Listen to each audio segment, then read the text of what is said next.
Bonjour à toutes et à tous. Aujourd'hui, nous allons parler de l'équipe cycliste Jumbo-Visma. L'équipe Jumbo-Visma est une équipe néerlandaise de cyclisme professionnel sur route créée en 1984 et ayant aujourd'hui le statut d'équipe World Tour. De 1996 à 2012, elle a eu pour principal sponsor l'institution de banque assurance néerlandaise Rabobank, qui a financé également une équipe continentale. À la suite du retrait de Rabobank, elle s'appelle Blanco, en attente d'un nouveau sponsor. Entre fin juin 2013 et fin décembre 2014, l'équipe s'appelle Belkin et change plusieurs fois de sponsor secondaire. En 2015, associée à la chaîne de supermarchés Jumbo, la loterie nationale néerlandaise sponsorise l'équipe qui est renommée l'Autonel Jumbo. En 2019, elle prend son nom actuel, Team Jumbo-Visma. L'équipe est dirigée par Richard Plugge et au cours de ces décennies d'activité, des coureurs notables ont couru avec le maillot de l'équipe, dont Frans Maassen, Jean-Paul Van Poppel, Edwig van Hooijdonk, Rolf Sorensen, Michel Borgert, Erik Dekker, Oscar Freire, Michael Rasmussen, Thomas Dekker, Dennis Menchoff, Robert Gesink, Luis Leon Sanchez, Bauke Mollema, Steven Kruijswijk, Tom Dumoulin ou encore Primož Roglic.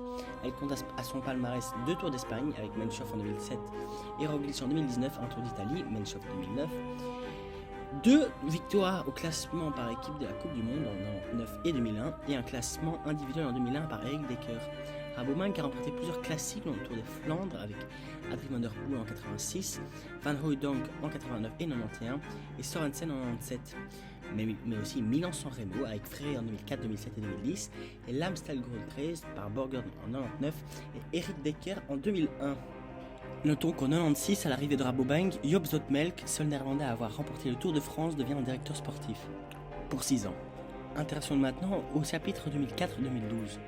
2004 est une année frustrante pour la Rabobank, seul Oscar Freire remporte le sprint Milan-San Remo et l'équipe laisse partir Levi Leipheimer, n'ayant toujours pas obtenu de podium sur un grand tour. Rabobank fait alors confiance à 2 autres coureurs pour la course par étapes, Rasmussen et Menchoff, meilleurs du Tour de France 2003. Cette saison 2005 voit la naissance d'un nouveau circuit professionnel, l'UCI Pro Tour, qui remplace la Coupe du Monde. La Rabobank fait partie des 20 équipes inscrites, leur permettant de participer à toutes les grandes compétitions mondiales. Le Tour de France décevant de Menchoff est rattrapé par la 7ème place de Rasmussen, également meilleur grimpeur et vainqueur d'étape. Freire remporte le Tirreno Adriatico et la Flèche Brabançonne, et la principale surprise de l'année vient de Menchoff avec une 2ème place sur le Tour d'Espagne.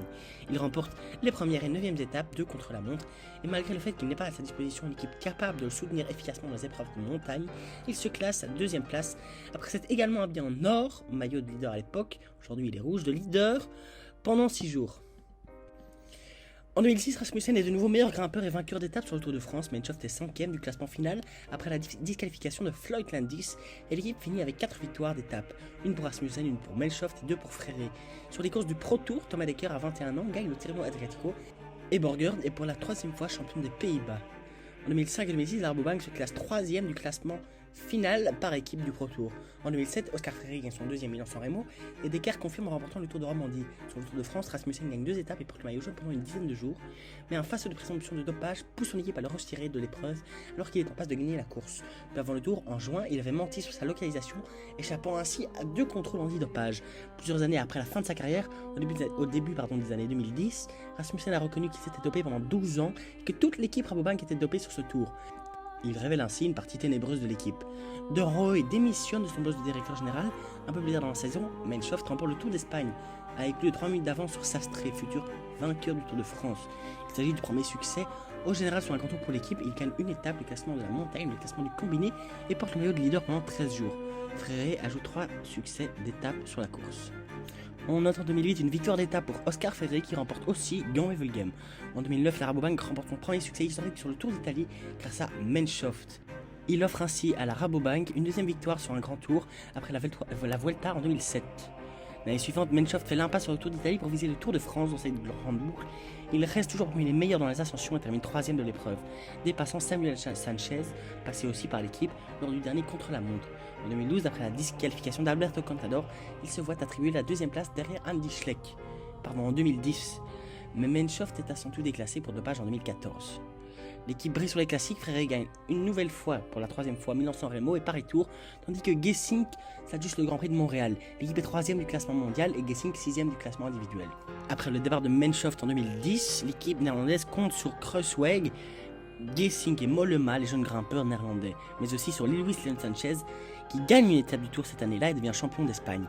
L'année suivante est la dernière pour le sponsor Rabobank, qui se retire en fin d'année à la suite des révélations de dopage dans l'équipe durant de nombreuses années. Luis León Sanchez remporte à nouveau une étape du Tour, conserve son titre de champion d'Espagne du contre-la-montre et s'adjuge la classique de San Sebastián. Lars Boom gagne l'Eneco Tour, l'équipe se classe 8ème du World Tour. En 2015, beaucoup changent dans l'équipe, elle est alors renommée Lotto NL Jumbo, mais réalise cette année-là sa pire saison depuis 96. En 2016, elle entame sa reconstruction et recrute des coureurs tels Dylan Groenewegen, Primož Roglič ou encore Seb Van Mark. Celui-ci finira 3ème du Tour de Flandre et 4ème de Paris-Roubaix. Dylan Groenewegen, sprinter, gagnera cette année-là pas moins de 11 des 18 victoires de l'équipe. En mai, lors du Tour d'Italie où Roglič gagne une étape, Kruijswijk prend le maillot rose de leader au terme de la 14e étape. Il le conserve 5 jours mais chute dans la descente du col Daniel et perd du temps sur les autres leaders. Il doit se contenter de la 4ème place finale. Lors du premier jour de repos du Tour de France, l'équipe annonce que Lotto NL prolonge le parrainage de l'équipe jusqu'à la fin de la saison 2018. Robert Gesink gagne une étape du Tour d'Espagne, se classe 7ème du Tour de Lombardie. Lors de la saison 2017, Primož Roglič gagne 4 étapes sur le circuit World Tour, dont une sur le Tour de France. La dernière étape de ce Tour de France sera remportée par le sprinter phare de l'équipe Dylan Groenewegen. En fin d'année, Lotto NL quitte la discipline et le sponsor premier devient alors Jumbo. La saison 2018 est marquée par les bonnes performances de Roglič et Groenewegen, 8 et 14 victoires qui s'installent comme des leaders de l'effectif. Au total, elle compte 33 victoires, soit 7 de mieux qu'en 2017 et 14 de plus qu'en 2016.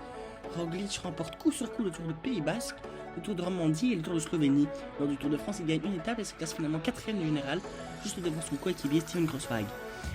Le sprinter Groenewegen accumule le succès sur le circuit UCI Europe Tour et s'impose à 2 reprises sur le Tour de France. Lors du Tour d'Espagne, Kruijswijk échoue lui aussi au pied du podium à la 4ème place. Pour cette année, l'équipe le semble de plus en plus forte, comptant dans ses rangs notamment les lieutenants Tony Martin et Lorenz de plus, mais elle recrute aussi Wout van Aert pour se renforcer. Ayant fait une 3ème équipe du World Tour, soit le meilleur résultat du XXIe siècle, l'équipe peut remercier les bons résultats de Primož Roglič qui gagne la Vuelta, soit un premier succès sur un grand tour depuis 10 ans et est 3ème du Tour d'Italie. Steven Kruijswijk quant à lui est 3ème du Tour de France. Encore plus fort, pour concurrencer le trio Ineos, Bernal, Froome, Thomas sur le Tour de France, l'équipe annonce son dernier transfert, Tom Dumoulin, vainqueur du Giro 2017. Alors que l'équipe semble extrêmement forte en ce moment, avec Wout van Aert ayant remporté coup sur coup la Strade avec Milan-San Remo et la première étape du Critérium du Dauphiné, l'équipe Jumbo-Visma pourra-t-elle battre l'équipe Ineos sur le Tour de France et mettre enfin fin à cette suprématie en milieu qui dure depuis 2012 de l'équipe anglaise?